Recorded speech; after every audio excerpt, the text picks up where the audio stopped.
A 91 charge is gonna be good. Let me get it on the top this time.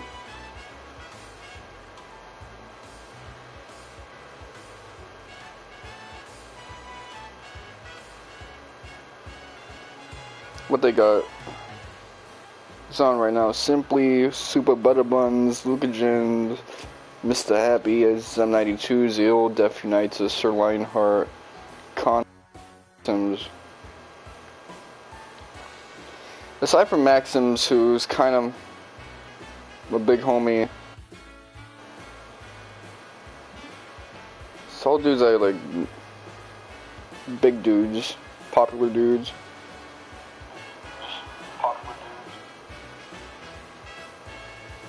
That's all who's on right now. Alright, chapter 2. Let's get it.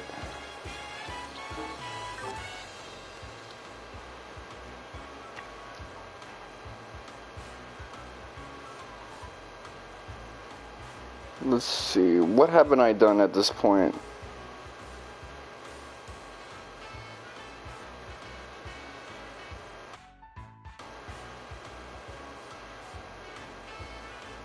Okay, let's see. Residential Street.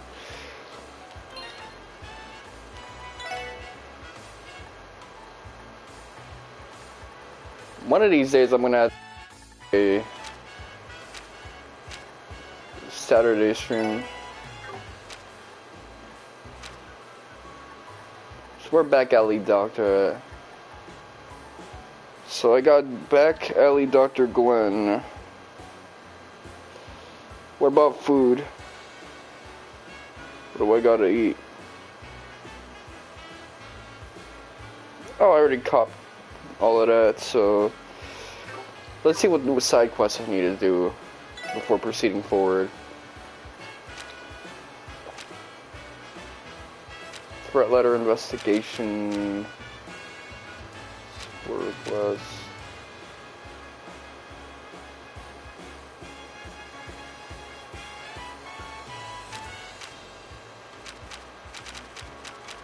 Fishing for ingredients. Long Lao Tavern and Inn, Shanshan.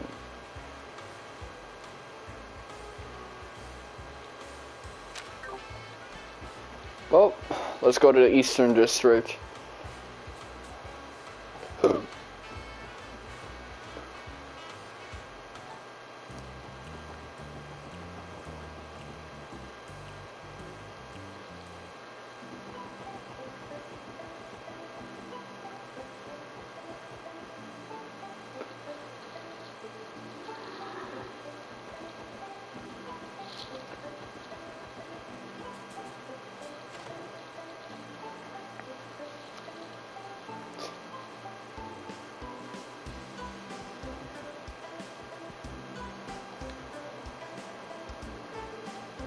I knew it was her anyway.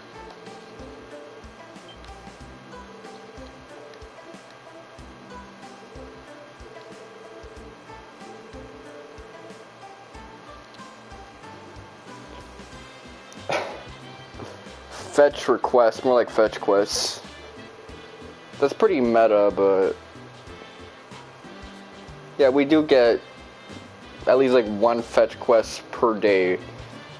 We get one cool like story combat quest, one I guess like hunt this monster type quest, a fetch quest, and then like a talk to people quest.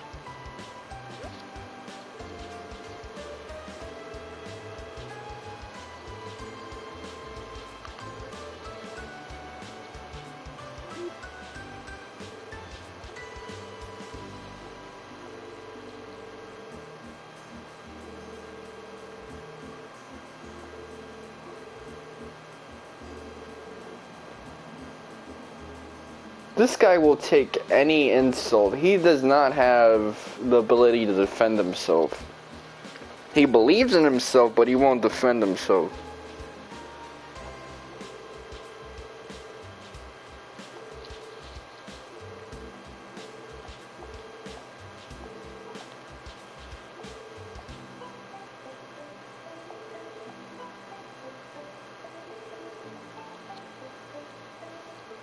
You want 5 long and slender fish.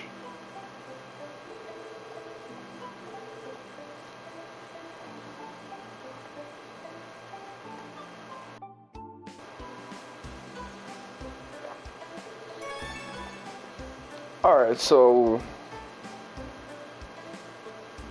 spoiler alert, but she wants eel, preferably. So if you give her 5 eels, she'll be happy. And I don't mind that because I just finished watching Rush Hour, and that joint had eels as well, so.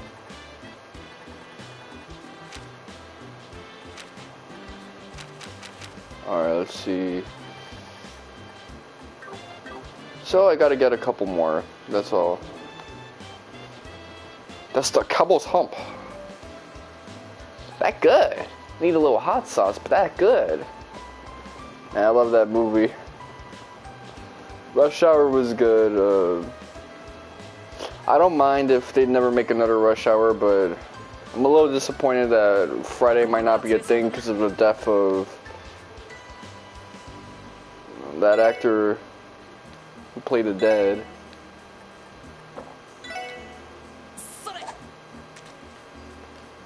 One, two, three, 1, 2, 3, 1, 2, 3. Banana. Banana. Banana.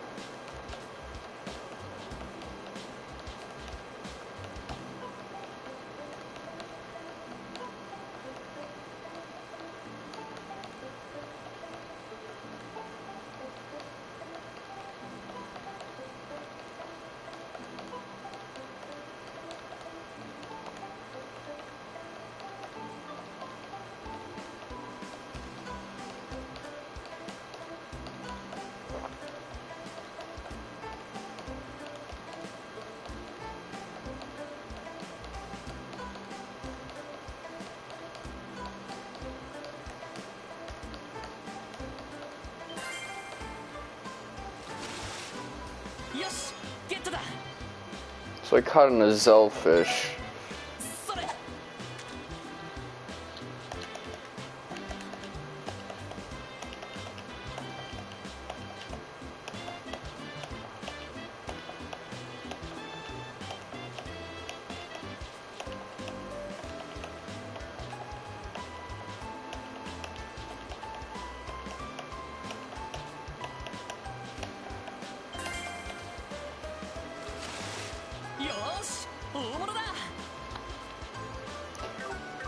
Yeah, for Mom's birthday I had some carp.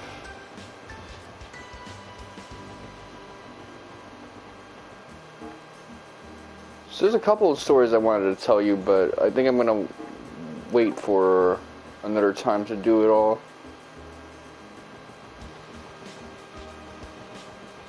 I could have told you the day before yesterday as well, but decided not to. East Crossbelt Highway, let's go.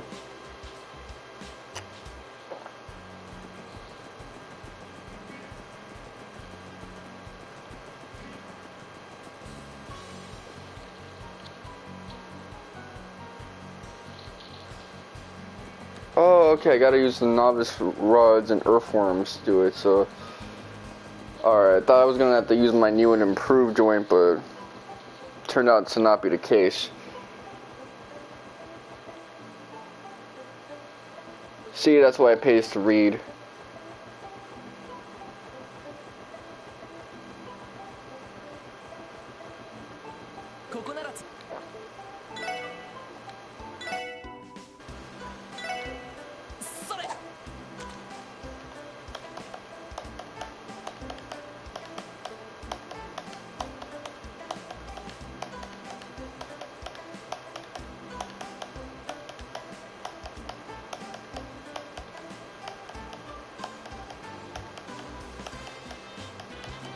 I almost got the platinum on Bloodstain, by the way. The only trophy I need is the 100 items one, 100%. And I got 93% on that. 93.94. So that's great, because that means I'm almost done with that joint. 2019 me put in the work.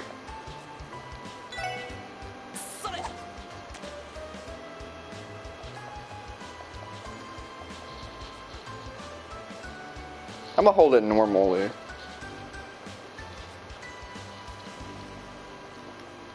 I mean, playing Bloodstained again, I do think it's a great game. It's unfortunately a victim of the Kickstarter system and how a lot of games, when they're funded on Kickstarter, they want to be available on every platform there is. I remember people used to be so pissed because they would cancel a platform like the Vita or 3DS or Wii U or some shit like that. And it's like, these things happen, man. The game was out during a time where like, shit was transitioning.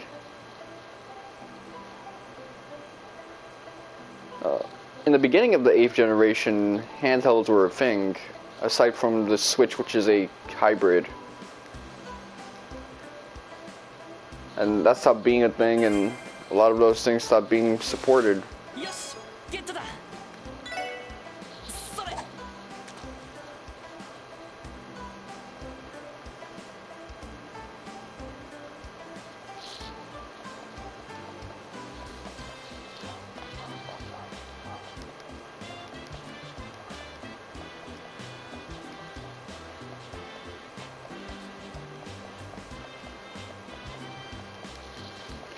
But, you know, it is a solid game. There's a lot of weapon variants. Trying to get shards is better than trying to get those souls and fucking sorrow. I mean, you saw how I was trying to do that shit. That was ridiculous. Half the game, I was able to do excellent commentary because I was just killing the same enemies again and again until they finally souls.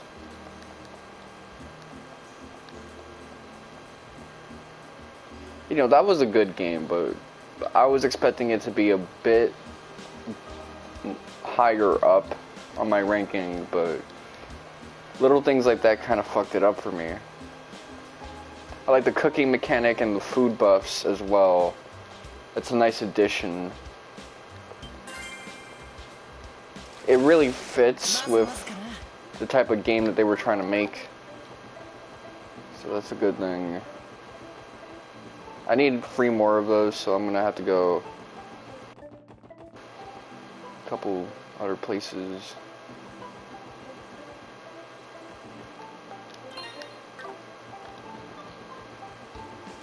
Five eels, man, that shit crazy.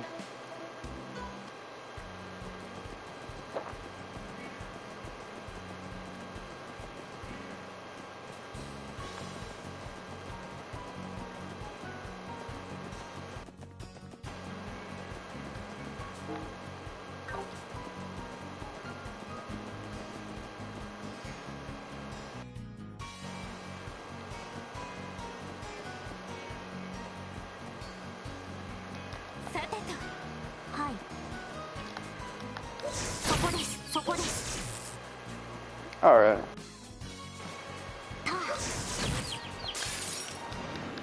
Didn't mean to do that, but whatever.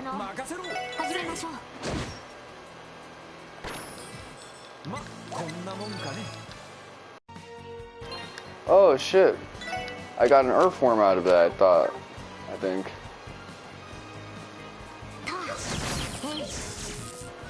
See, it has active frames, that's good.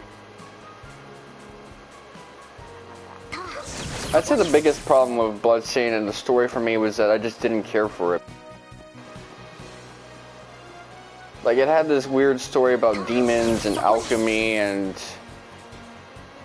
human experiments that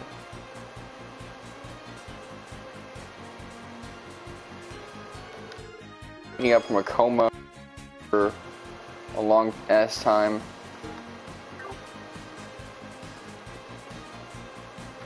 It just came across as weird.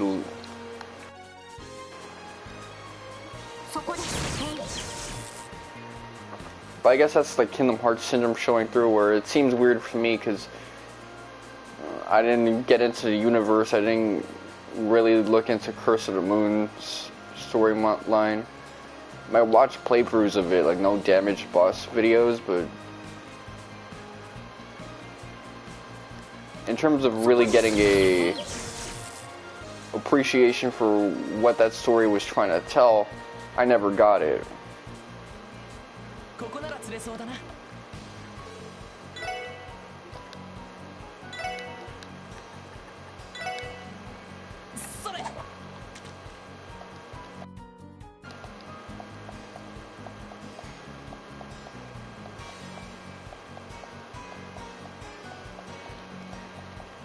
I mean, I could tell she was conflicted about killing G-Bull, that's why doing that gets you the bad ending, and I like how when you head back to your Arvinville base, some storyline characters will speak to you, Dominique, or the heel turn she had. All of that is interesting, it's just that it's tied to a verse that in my mind is just the spiritual successor to a type of Castlevania that I haven't really like gotten into. And that's the fear I have with Eiyuden Chronicles, that I'm just gonna look at it and go, well, this is good, but this is basically just not Coden, sweet Coden. And I have to like really think to myself, there's all sorts of spiritual successors that I like Alundra and things of that nature. So why do I hold those to a higher standard? Why am I so interested in Verum Rex? And I think when it comes down to it, it's because it was my thing, not Landstalker.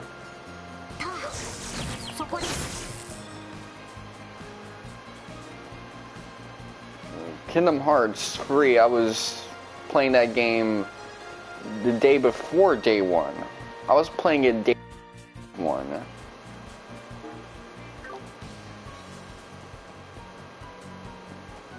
If in this analogy we got no zero between 1 and -1.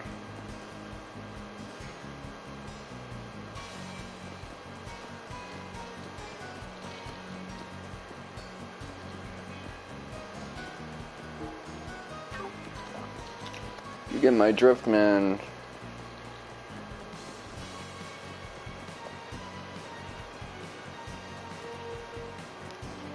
Now, I got hooked into the lore of Castlevania and Suikoden, but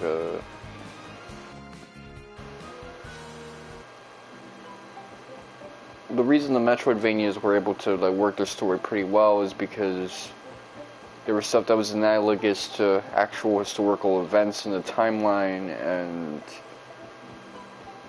when it came down to it, the Castlevania started to become story-driven with the Metroidvania games a decade plus after they were just like, video games. And Castlevania games had good stories in a way that modern people will never like admit, because how we define a good story in a video game now has changed dramatically from way back then. A story has to have like these character-driven things to be considered good, you know. If your story is not character-driven and instead driven by adventure, action, and that type of stuff, it's considered not a good story, which I disagree with.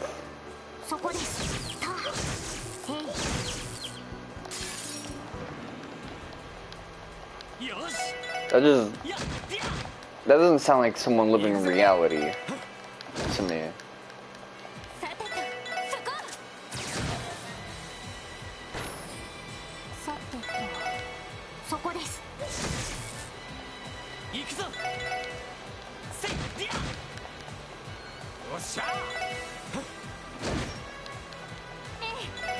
I mean, I would say that the advantage of some old school games is prioritize adventure over the usual storytelling tropes. Are you gonna eat this? You got hit, man. You suck.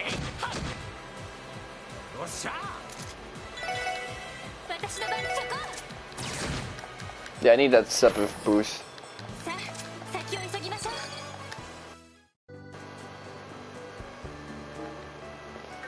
I'm around the next trophy in terms of like when I can obtain it.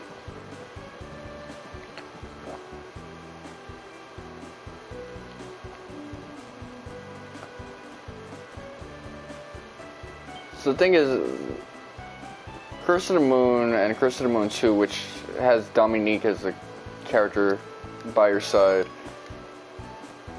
which I can understand and appreciate that much. I get what makes those games and those stories appealing, but I think it's also how they tried to do it. They try to do like this big expo dump.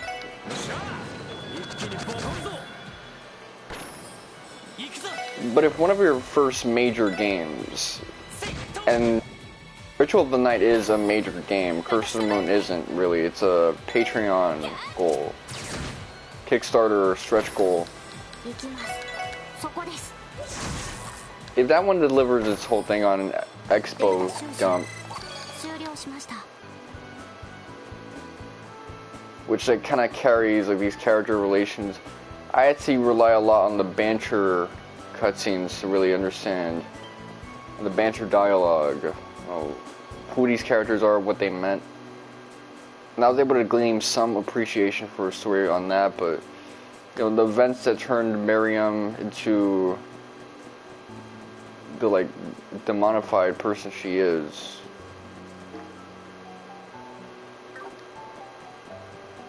and you know, what made Jeeble a heel. A lot of that exposition in the beginning did some heavy lifting, and it just wasn't working for me. That might be where I'd agree with a totally non-mark about, you know, forced exposition dumps. When it's coming through character dialogue, it's not that big of a deal, but this might be an example of where show don't tell is actually applicable. Half the time I hate it when people use that term, show don't tell, because it means they took a creative writing course and they didn't learn to shut up. So now they automatically say, oh, exposition is a crutch, it's always a bad thing, it's never really good or interesting. No, this time around it's actually valid, because you gotta rely on this like text crawl for a verse that you might not necessarily care for yet in a 30-hour video game.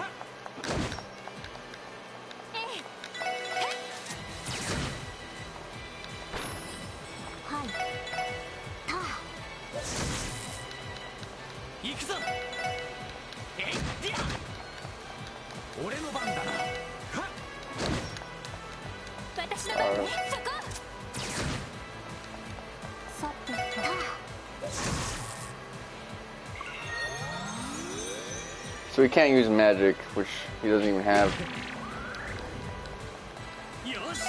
Yeah, this one's playing out almost identically, only the slime didn't get blinded, it got muted.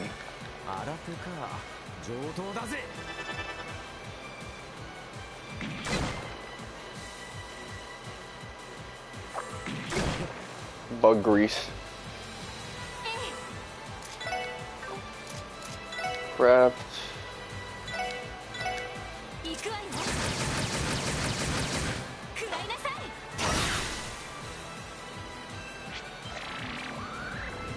This lady thinks she AJ Styles. The fuck?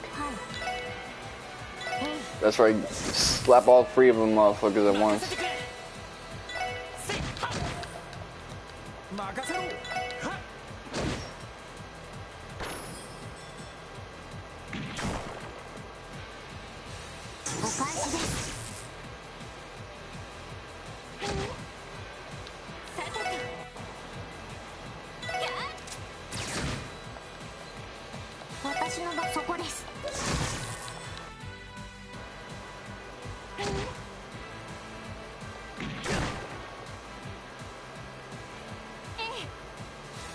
Okay, art.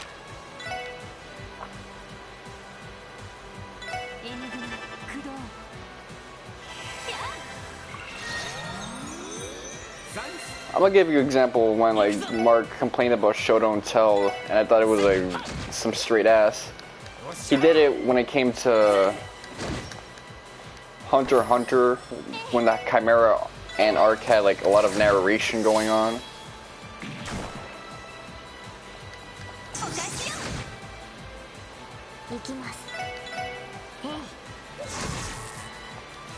He did it when he was complaining about Kakashi explaining to Jiraiya why Naruto and Sasuke were beefing, and it's like, bro, that's just Kakashi's theory.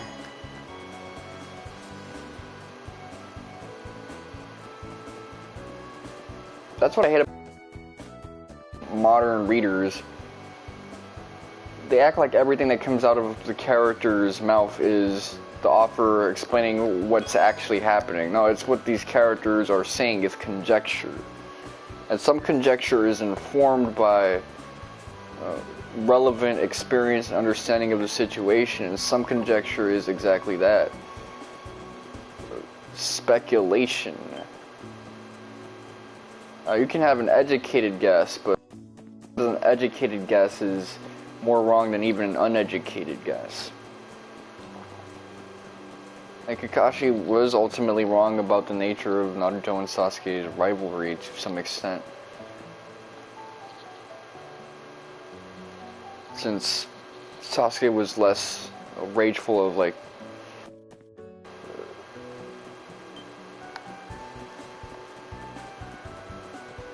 Naruto's progression validating his own, and it was more of a case of he needed to be like the absolute pinnacle of power to get his vengeance, and he doesn't like how slow the progression is and how he can't seem to close the gap with his current rate of improvements.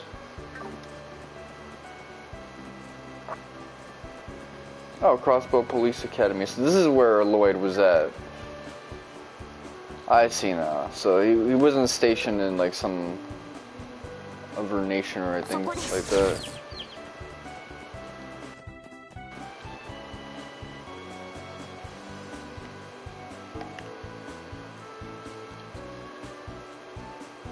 Bellegarde Gate.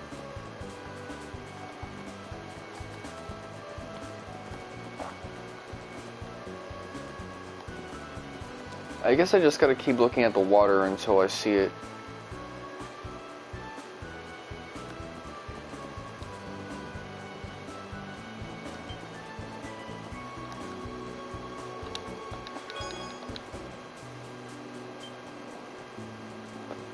Oh yeah, or when Oda used to give explanations for things in One Piece early on. You used to complain about that shit a lot.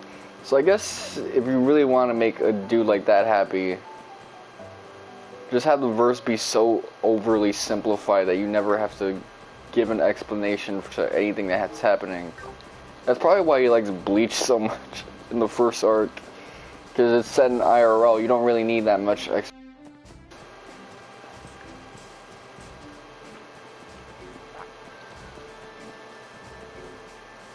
The main character not knowing what ghosts are, it kind of justifies him asking questions about what a hole is versus a hollow. Well, he knows about hole spirits, but not hollows.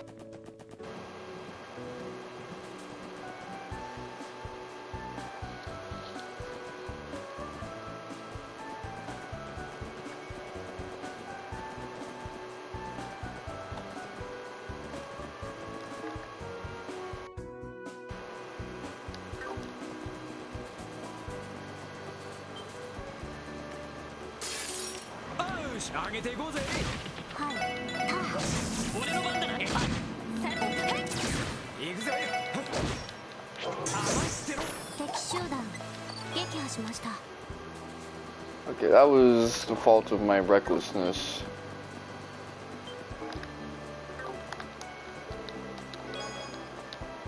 Okay, so some like suppositories, I guess.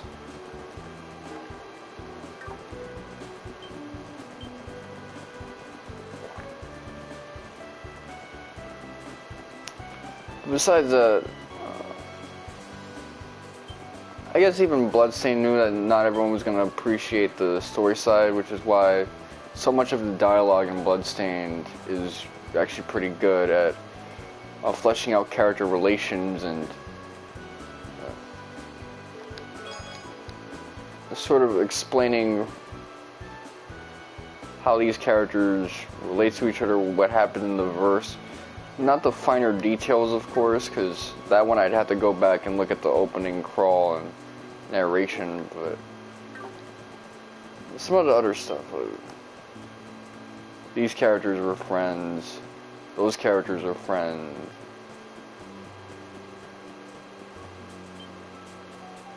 These characters got turned and experimented this way. All of that.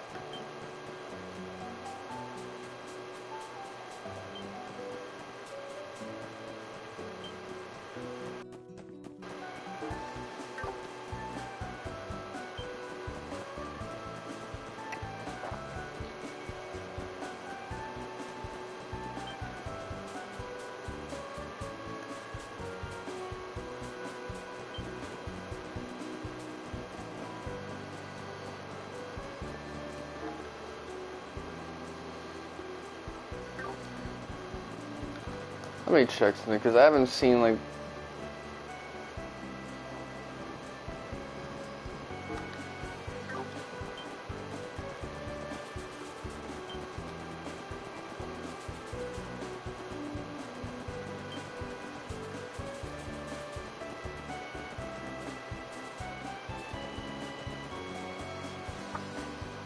People have been complaining about what's happening with Twitter lately with the whole Musk situation, and... what I will say about Twitter is, because I have a lot of guys who are essentially my guys who made an account again, knowing that it's just a matter of time for some of them before they get zucked up, jacked up, musked up, whatever they're gonna call it now. Now, what I've realized about my side of the internet is that a lot of you guys have like manic depression. And what I mean by that is that you guys get way too like hype about things without looking at the situation objectively, because you guys are really just like unhappy. That's why you're so exaggeratively happy at the smallest good news that you don't even take it cautiously.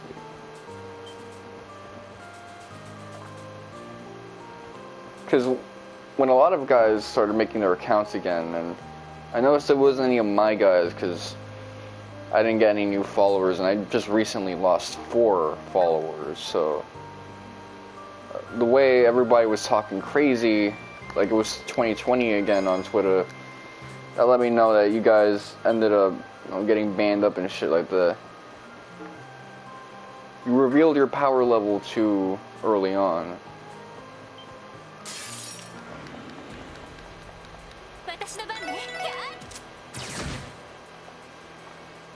And it's just silly as hell, because it's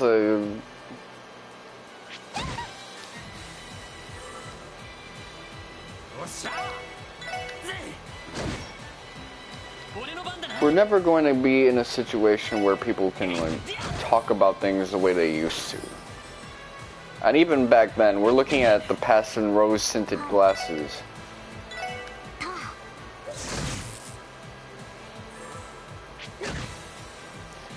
Like, would I want at least like 20, 15 levels of speech? Absolutely.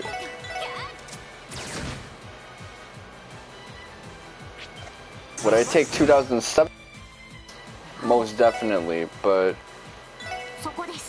even back then, if you said this type of stuff that, I be saying, my homies be saying,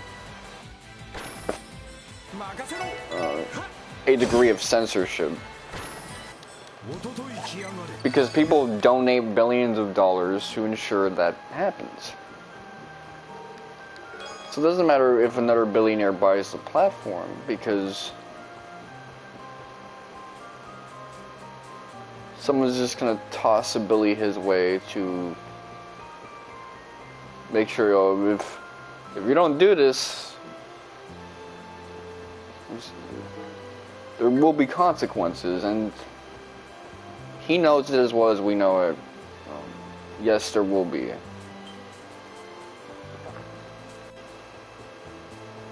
It could be something as simple as Twitter getting zucked up, losing all of its users,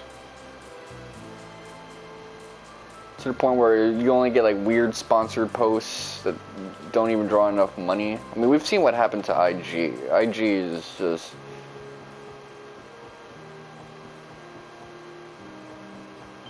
mostly sponsored posts. Twitter was kind of crazy with it too earlier this year, where I had to switch to latest tweets so I wasn't getting blasted with more ads than people I even follow. And suggested topics. That shit was the worst. Because I'd be like, I don't follow this motherfucker. Why am I getting this cold ass take? Well, that's why. So the platform has already been taking a lot of L's lately. But you would have had to be out of your mind to talk as crazy as you did when you got your shit back. Or when you felt that you could finally say what you want. Like, that's straight up manic depression symptom. Like, you're getting way too... You're seeing the happiness in the air and the festivity, and you're overreacting to it. You're not thinking straight.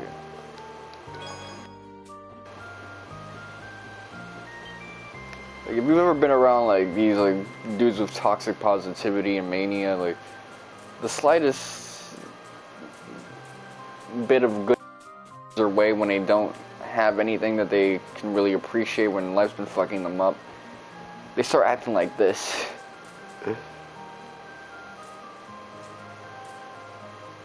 Just being reckless with it. No prudence whatsoever. And look, I'm not gonna like mock that, because I know where that's coming from. I feel it.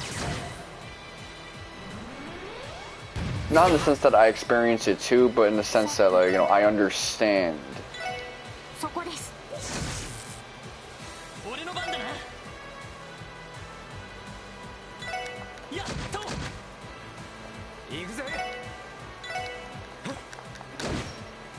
I may not know what you're going through, but I understand where it's coming from.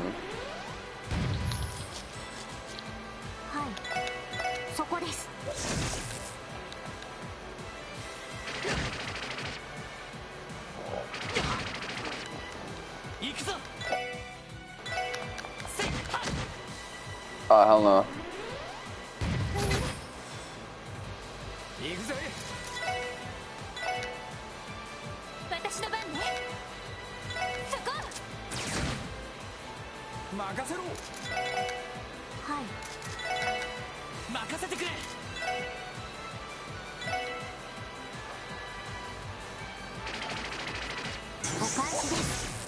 Oh, they're gonna blow up in her face.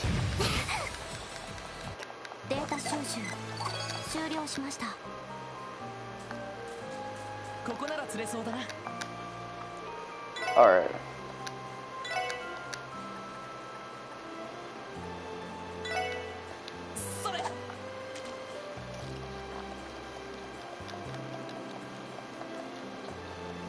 And it really did feel like a mania on Twitter itself. What it reminds me of is when I got jacked up on posts on Twitter, and I had to go to like the Fediverse, and everyone on the Fediverse was so like hyped up for weeks on end.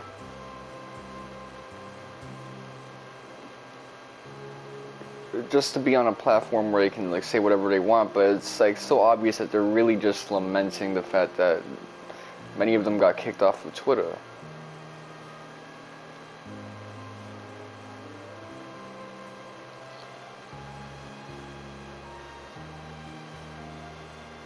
Yo, stay on, man.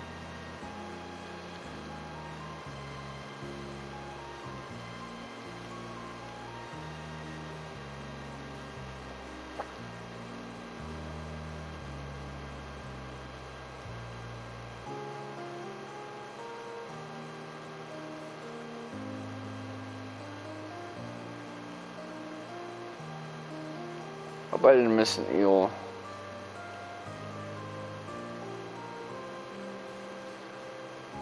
I like the texture on that fucking water though.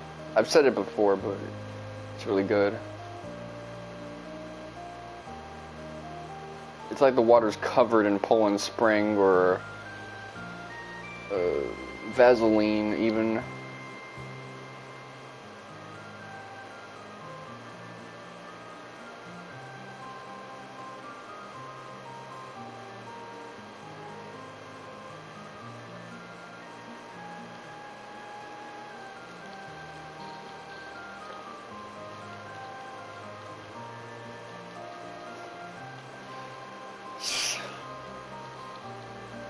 Messed up as it is, I'd say that the worst thing that can really happen is the thing you should really have mania for is like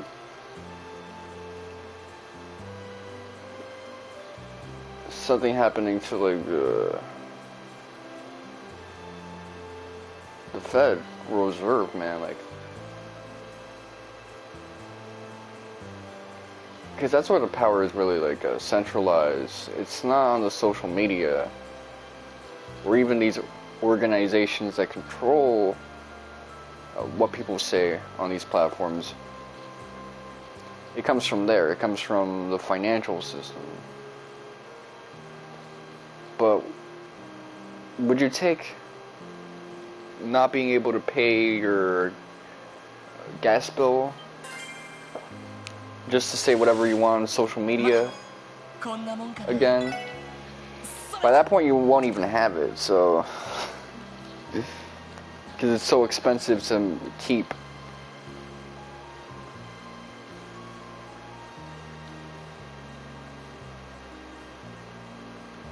Like, I'd rather take the running water and all of that stuff for a while, but. Nah, I could function fourfold for a little bit.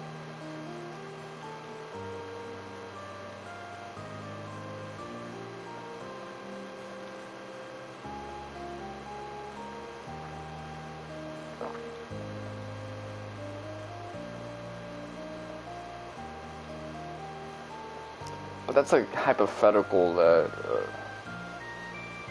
it's a bit exaggerated. Someone made a point that the whole price situation, especially with gas, was kind of a similar sense of mania, but then the prices went up like crazy again, and now I go to YouTube and I see that RDC World 1 sketch where he was talking about how the gas prices be, where someone asks the dude, hey, Phillips, I think, can you drive me to the corner? It was like, that started a fight.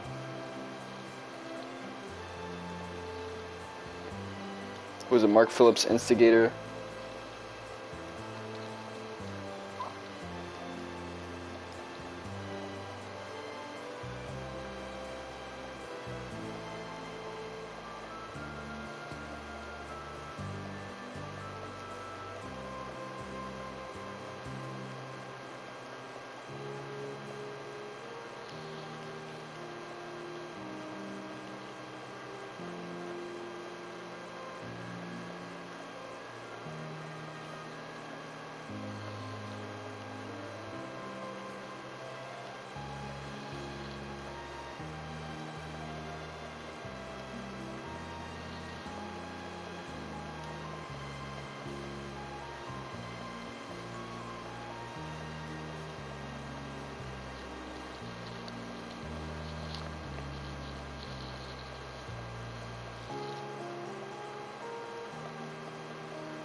What was that noise that I heard?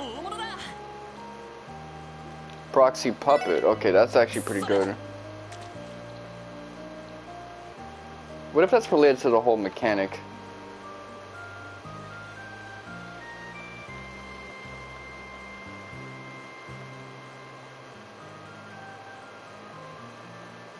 It was like a weird phantom tone I heard in my left ear. It wasn't tinnitus this time, it was coming from the earbud.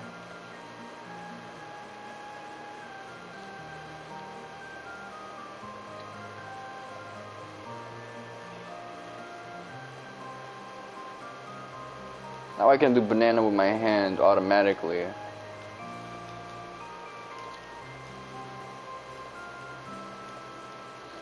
Getting a proxy puppet is good though. I might have to save that for like later on when I'm fighting bosses that have like S breaks and things of that nature.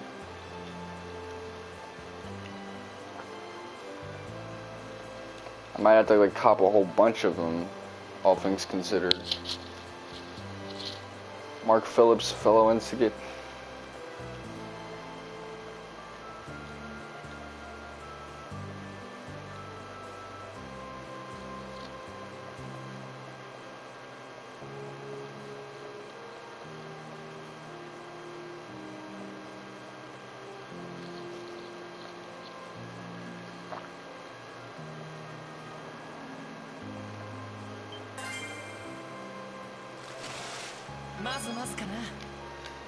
Oh man, this is bad, man. I'm gonna have to buy a whole bunch of earthworms because this is not cutting it. I need some.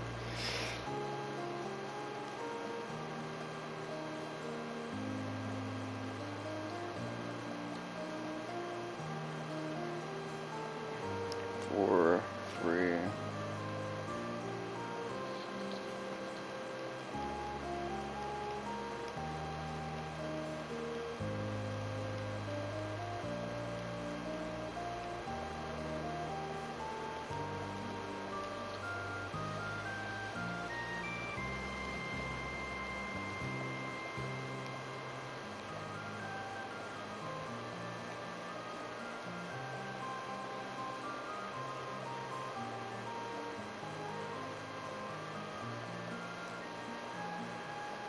Oh, the next quest is going to be pretty wavy with it. No bonus points. I can just do the bare minimum.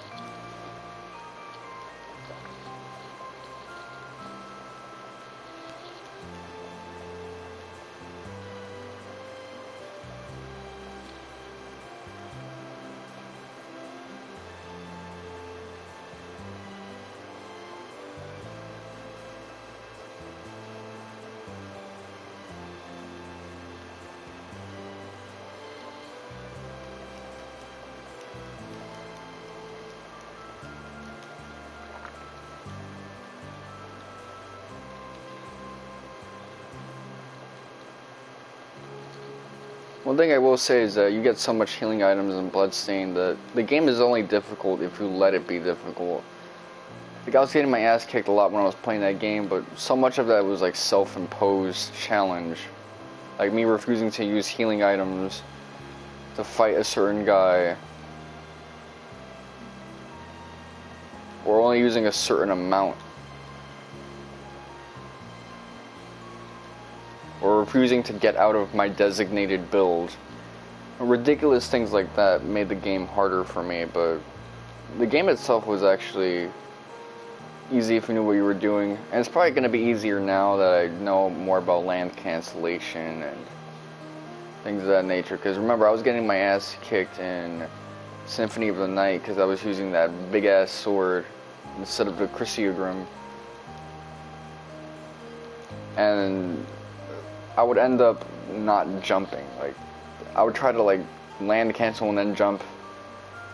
For some reason, the timing was wrong, and Alucard would never get off the ground. So that last fight ended up turning into like a hard one. But even if then, like when I turn into a bat, I can avoid a lot of attacks.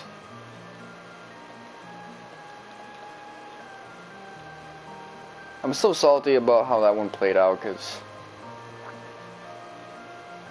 those final battles, I usually just end up cheesing the hell out of them. Turning invisible, attacking like crazy.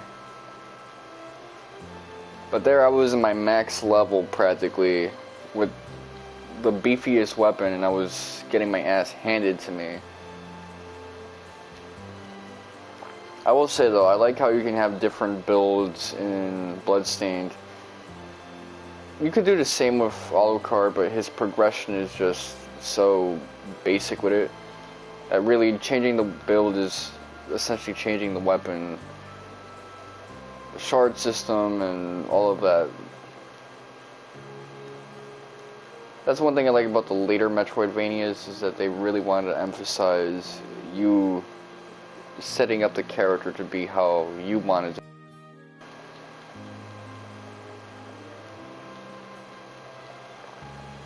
In a way that it fits with the system and how other games of similar natures like Kingdom Hearts, mainly like Kingdom Hearts, function. The element of choice is nice with it. It's Alucard could have been anything you wanted to be, but not in like a hyper specialist type way. It was more like, yo, he could just use all of this from the get-go and it's all functional. But this is better than that. Soma Cruz is better than that.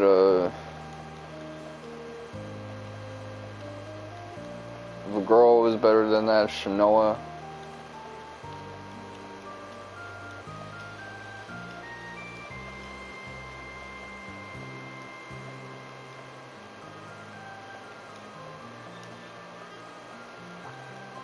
And Millium is just... I think that's what she's called.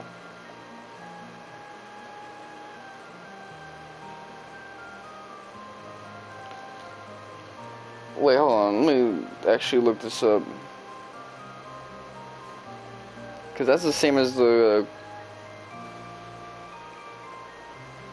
girl from Cold Steel. Miriam, okay, so it's not Millium, it's Miriam. I need to be a lot more careful with it this time, because I'm at the risk of running out of Earthworms, and I don't want that shit.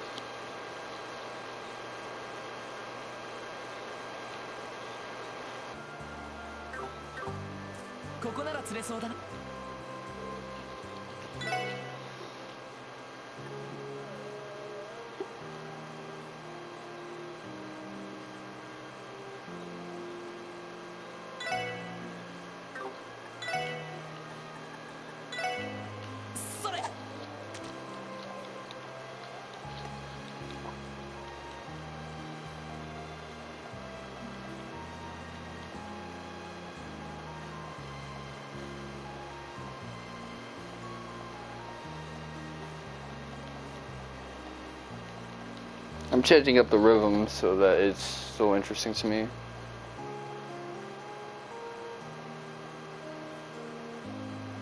Now I'll go back to the old one so I can keep talking.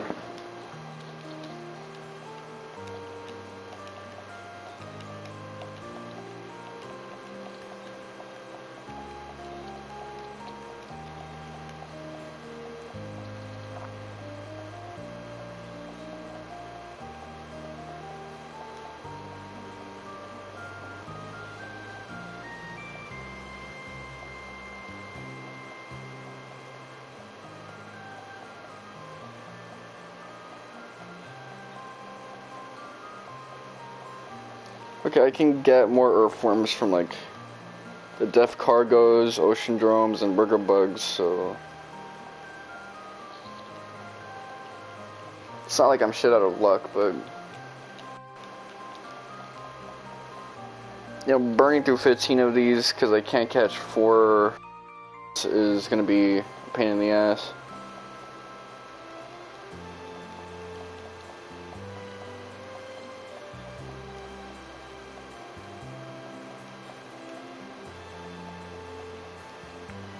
I also wasted one of them, so that's unfortunate, but whatever.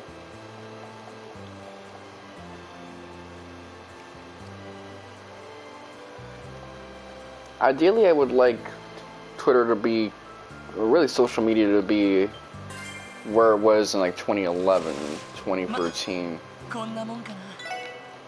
Or like, yeah, you still couldn't say whatever the hell you want, but there wasn't really like this active purge going on. That's not happening. I would actually mean something that worse if it was, because it means that there was no pressure on the other side.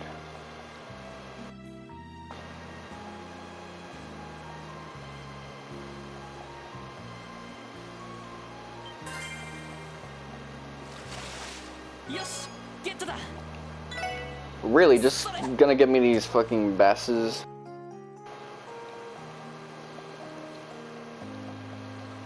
I had some bass again for my mom's birthday, and I thought it was actually pretty good. Bass is kind of like flounder. I noticed a lot of fish actually taste pretty similar. Salmon, which I have a lot, is the outlier, and same with tuna.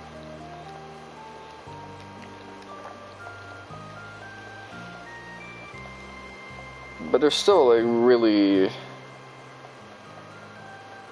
the normal tasting ones, the basses, the flounders, the ones that are kind of like soft, white, and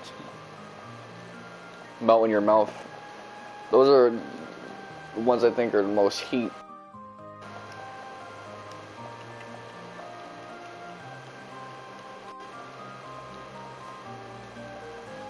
Not that I hate salmon, I love salmon. It's just it's such a hyper-absorbed flavor that like anything would taste good on some bass, on some flounder, because it's just that delicate. It absorbs all these flavors that normally would get bounced off, reflected by some of the other fish meat.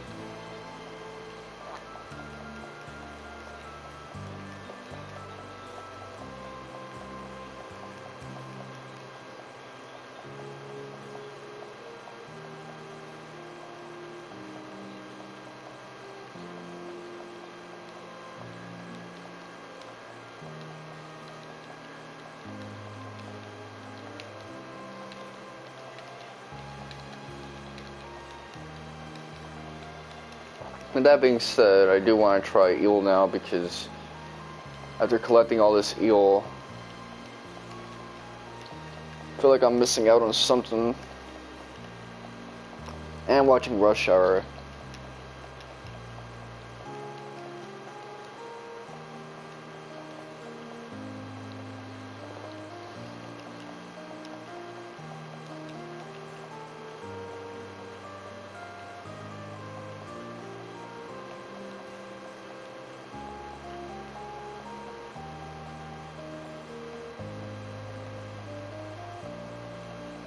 You know what I also feel like having? I feel like having some mango juice. I haven't had that in a while. And seeing all these colors is making me think of mango juice. Like that lamp. The color of that earthworm image. That bento box looking thing.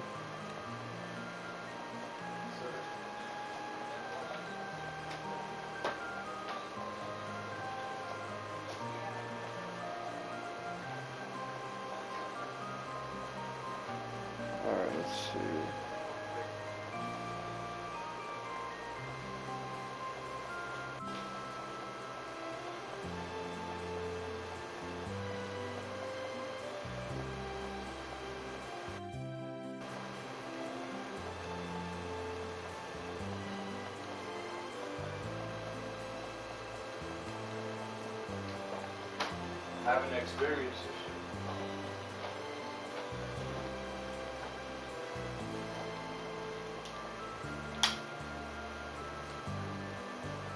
But you know what's the funniest part about that? You know what? It doesn't matter.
curious right now.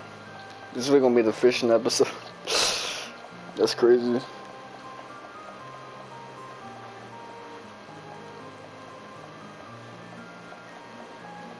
Oh, the capture is starting to like break up.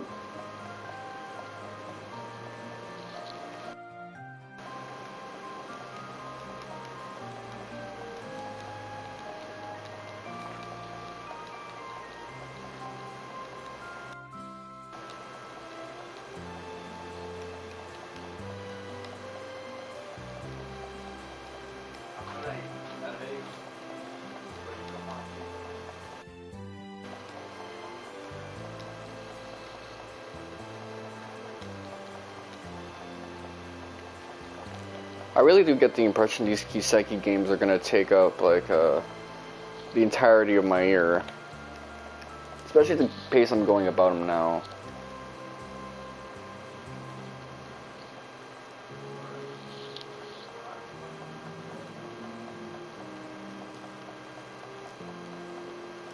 Hypothetically, if I had a great sleep pattern and I could, you know, really do like these 5-hour sessions, I could probably knock these out the park better off than I am now, but well, that ain't happening, boo.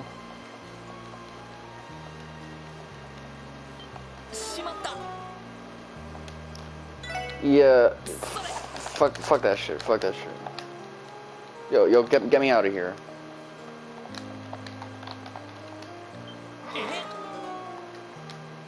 I said get me out. Can I not leave this? Why wasn't it registering my circle button inputs? Did I break the circle button? Oh man, that shit's annoying. Whatever.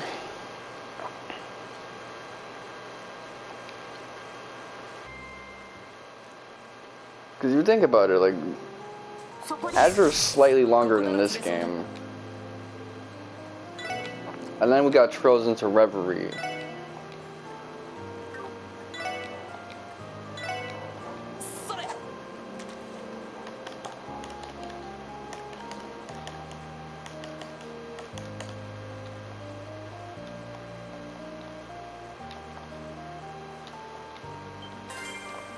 Okay, I'm playing this more recklessly, because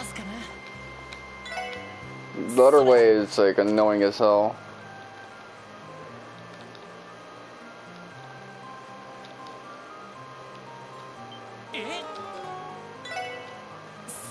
This is riskier, but it's also faster.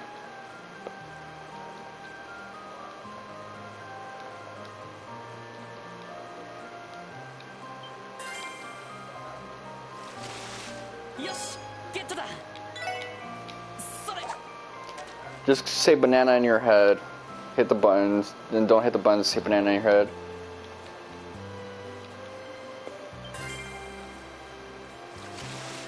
So it's more like a silent 6-8.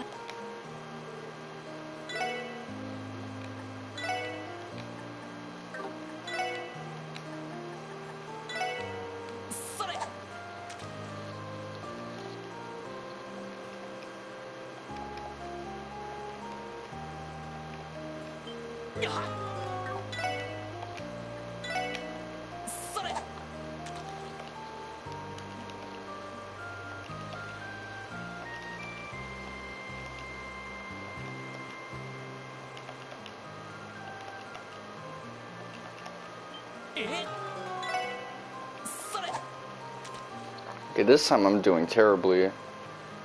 What if one of those was one of them? So this method is riskier, but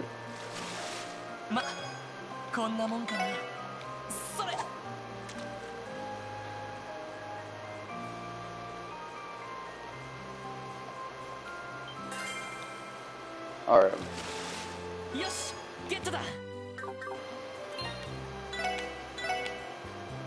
No, I don't want to save. Don't get this fucked up now.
Let me check something right now. Let's see, fishing. That's the thing, I got free eels. I'm determined to get one here, because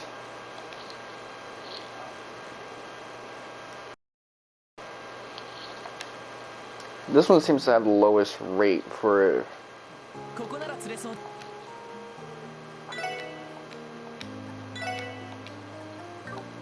But hey, if I catch one, I can farm some and then go start the other quest.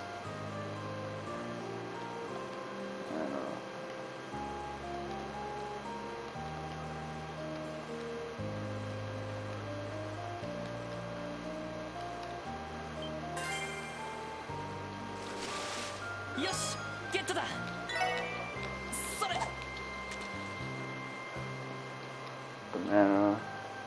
Banana.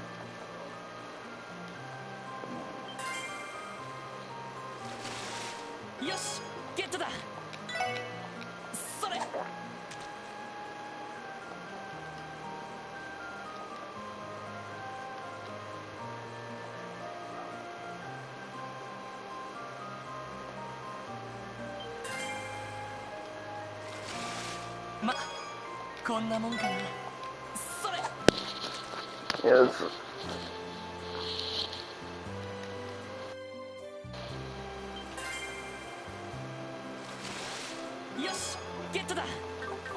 Oh, I'm curious.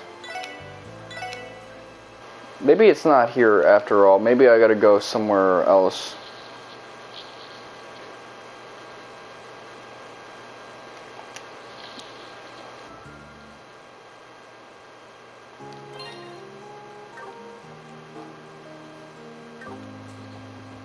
Maybe I gotta go to the actual place proper.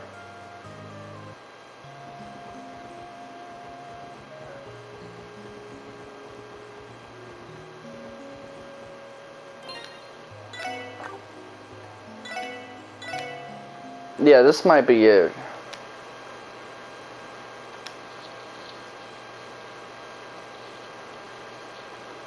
You know, I don't like this track because it sounds so sour, the composition, but it almost sounds like the FF7 sound font. Which I do like the FF7 sound font. Alright.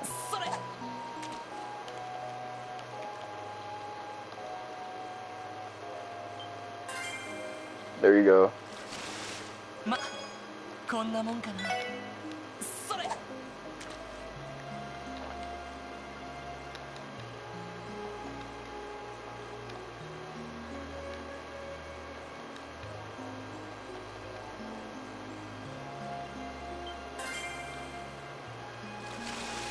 まこんなもんかな。それ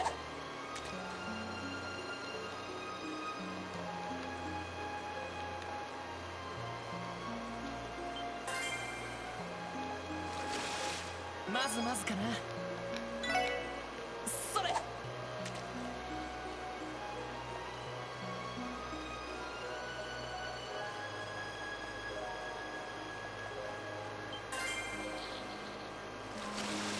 よーし大物だ。 Okay, that definitely wasn't it. Now, if that's the case, I'm just gonna stick to the harbor. Let me at least start this next quest.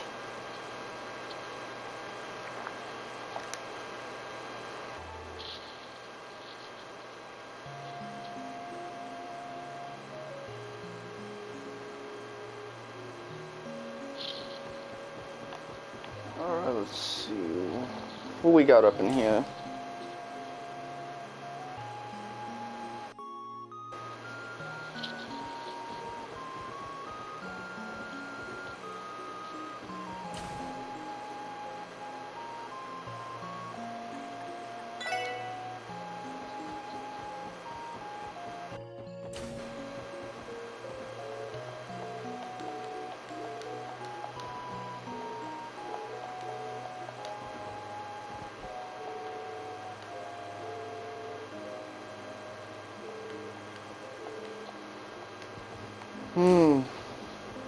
Whatever, let's see.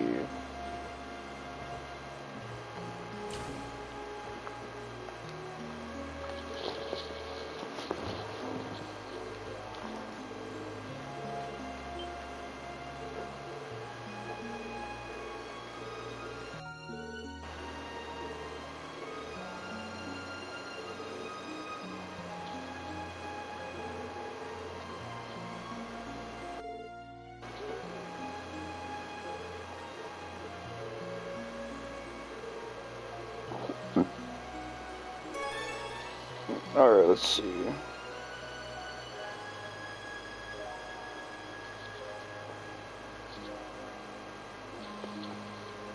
This is a simple retrieval quest.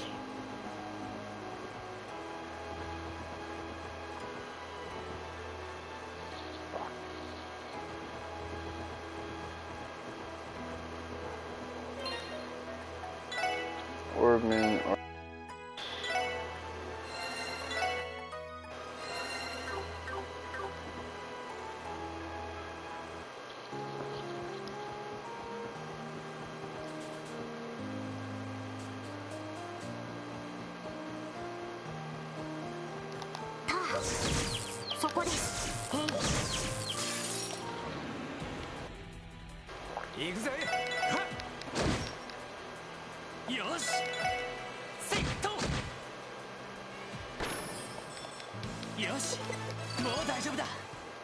Okay, we got white rice out of that.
そこです。そこです。そこです。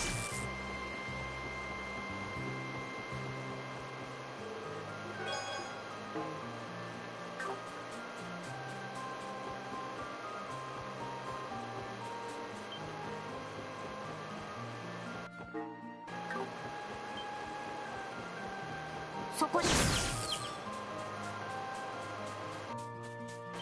そこです。へい。さあ、へい。俺の番だな。やっと俺の番だ。ま、こんなもんかね。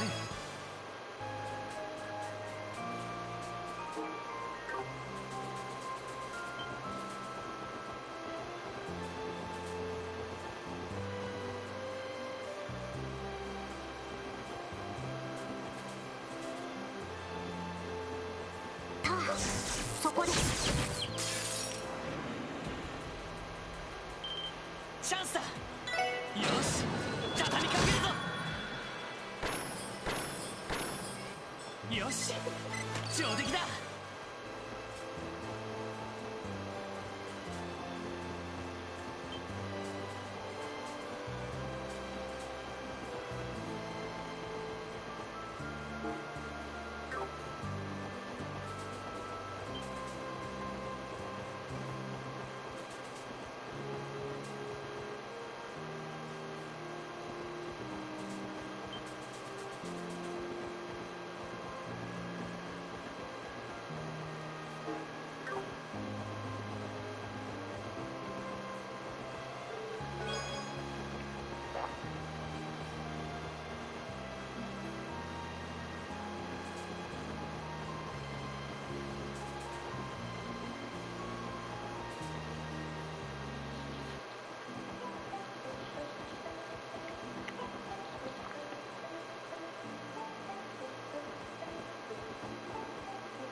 Oh, that was the guy.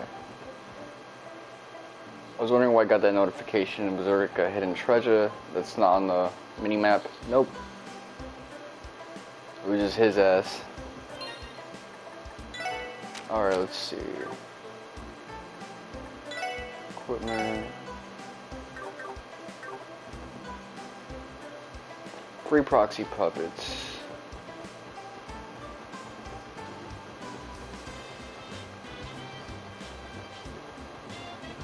You know, the most worthwhile person to put that to is probably going to be Ellie. Just keep one on her, and you'll be alright for all these boss fights, because she'll just res everyone.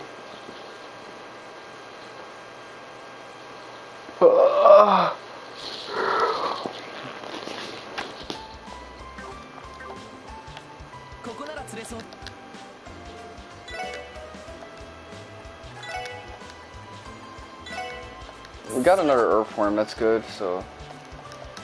Banana. Banana.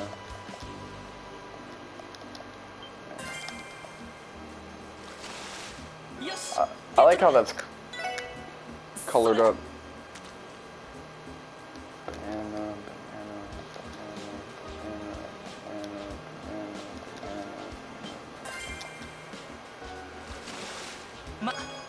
こんなもんかな。それ。 Banana, banana,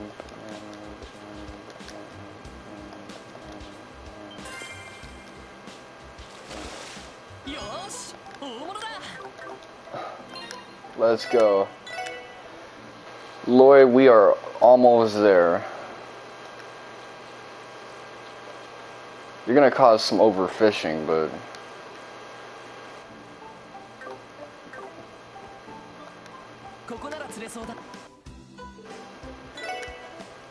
It's alright.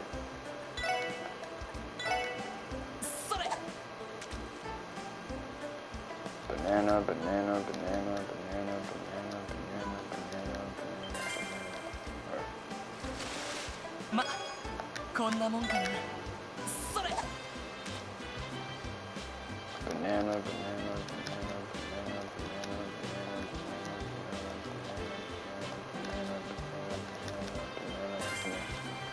Alright. まこんなもんかな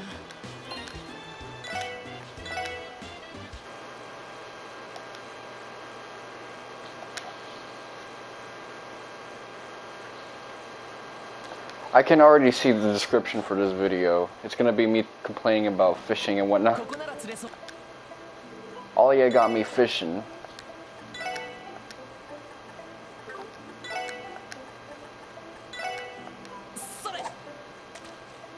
Banana, banana, banana, banana, banana, banana, banana, banana, banana, banana, banana. The thing is, when I say it, I don't do it so heavy, so it's actually better. Because when I don't, I treat it like a metal riff, so it's more like banana. Like some gent shit. That can fuck up the rhythm. まずまずかな Alright. There you go.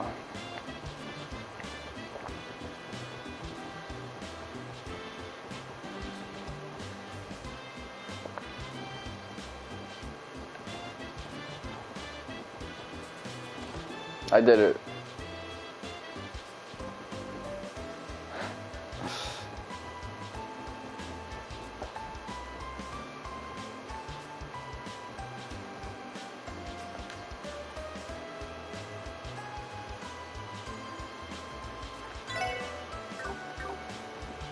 Alright.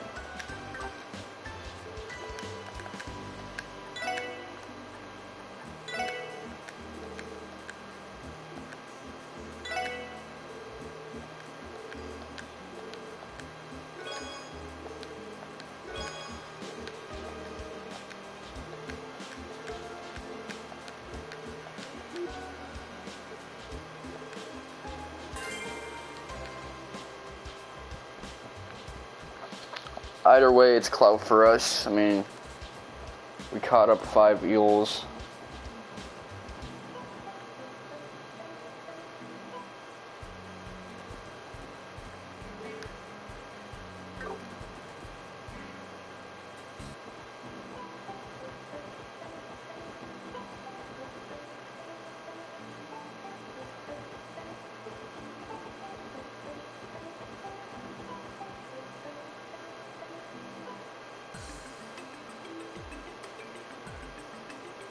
Oh shit, I didn't want to do this.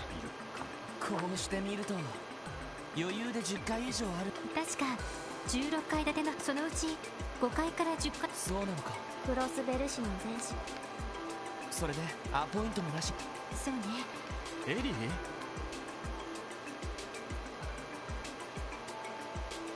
アーネスみんな一緒ということはええアーネストさんはああ来月から特に忙しくそうですそれで少しは考えはいやはり私はまだ少なくとも帰ってだが君が求めているものはひょっとしたらそれはただの蜃気楼かもしれないぞそうかもしれませんでもこの2ヶ月いろいろ見えてきたことがあります一つ一つの問題を解決する多分あのまま事務所に入っておじい様ですから少なくともどうやら迷い分かったやれやれせっかく事務所に言う当てが外れてしまうアーネスただ来月の創立記念祭の時本来なら君のお母様に出てさすがに市長のご家族わかりましたアーネストさん一応これくらいはおっとこんな場所で君たちもそれとはい It's a nice little exchange, but I didn't mean to like go here. 随分 It's the high speed mode. 先生をして私が留学してからはやっぱり来年の議員選挙では帝国派と共和国派のどちらにも属さないつもりらしいから政治家の卵ってしかし政治家のなんか武術でもやってんのか確か剣術の経験があるはず結構な腕前みたいだからなるほど体格がいいのになおやおや Nah. I fucking hate this game so fucking much. Shit. グレイス何 Not just because of Grace. Actually, contrary to what you might be thinking, it's not because of the character. It's because I didn't mean to go here, and now they're not just introducing me to one character, but two. Like, they're pulling my fucking arm. ちょっと私も忙しいからそれじゃ。 Of course, they'll use the term besties. Like, this localization team is so weird. グレースさんにしてはそんなに急ぐな。記念祭のまあいい、総裁に面会でき。 Alright, good. I didn't want to do all of that. So at least she was able to express to Ernest that she doesn't want to be a part of being a political secretary quite yet. She's determined to be this community police member. At least until she feels that she got the full experience from it, that her horizons were broadly expanded.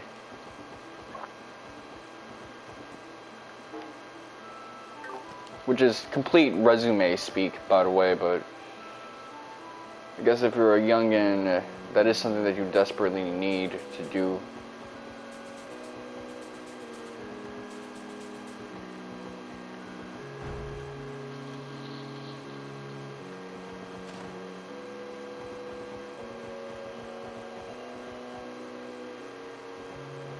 Now, this is the Sunday school teacher.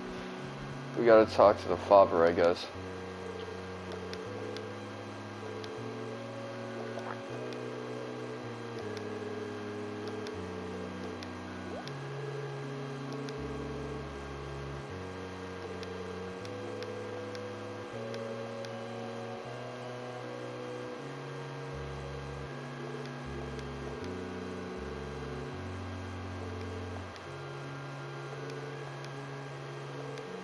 I don't fuck with that dude. When the fucking dude who runs the church don't like your ass.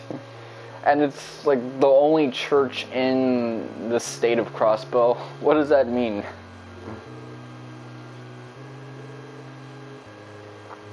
It either means that dude a menace to society or he's base. One or the other.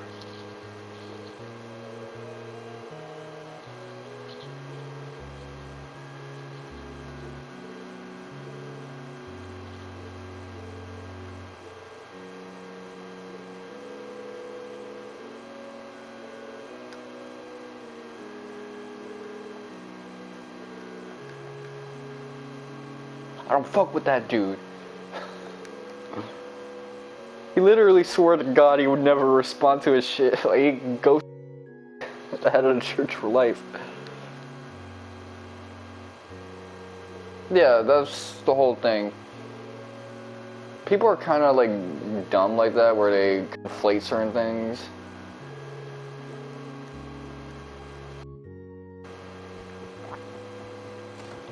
He's saying, yeah, he'll do favors for the motherfucker, but he ain't gonna, like, read any of his shit, listen to that motherfucker. He don't mess with him.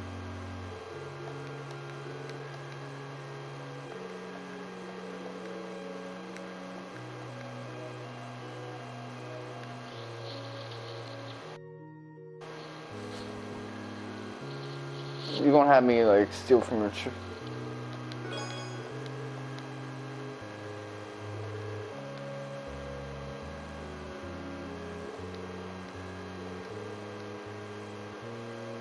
Is it the grass that, like, causes motherfuckers to go crazy?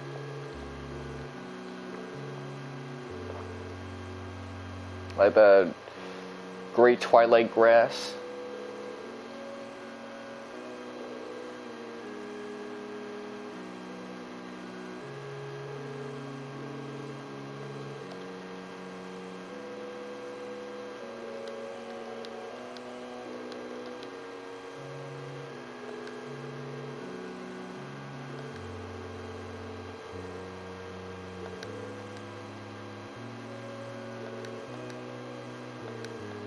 Well, yeah, if you're training a motherfucker for years to take on a position and he decides he's going to take on another field, you might feel slated.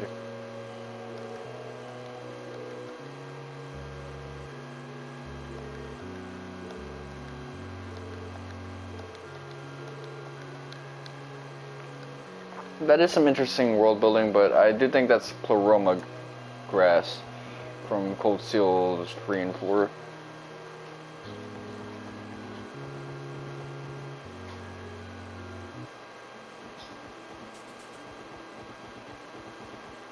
Alright, let's see.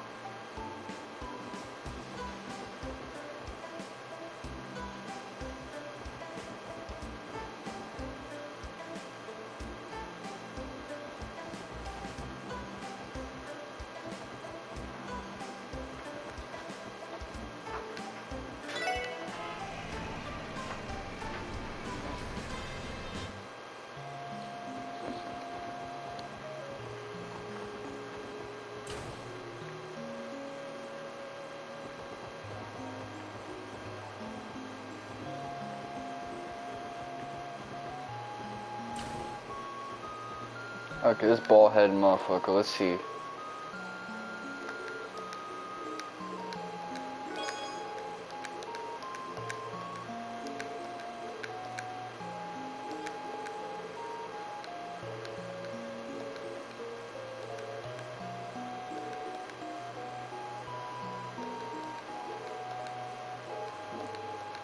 There's always got to be a story on why these guys turned to us instead of the Bracer Guild.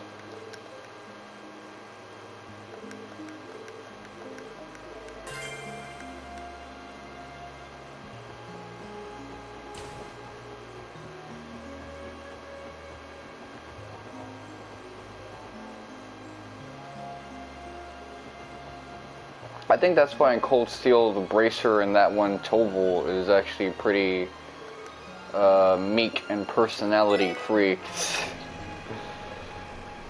They really made you hate the Bracer Guild, me personally, in this arc. So like, okay, let's make the next guy like a cool dude.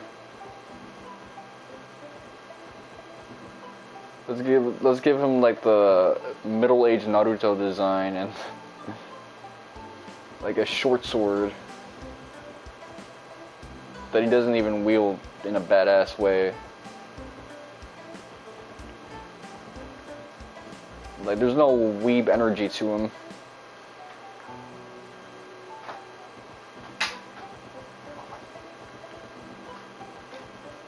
So you can't even feel like he's like flexing on your ass. Anyway, let's see what they got. Well, that and the Bracer presence is like lessened in Erebonia.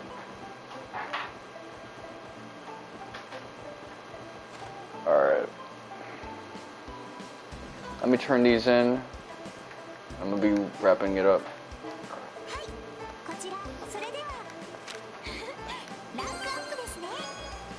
Justice coin. We good?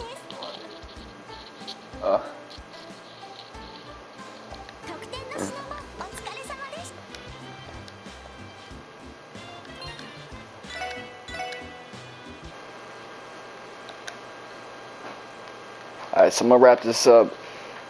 Next time I'll be streaming in same time tomorrow.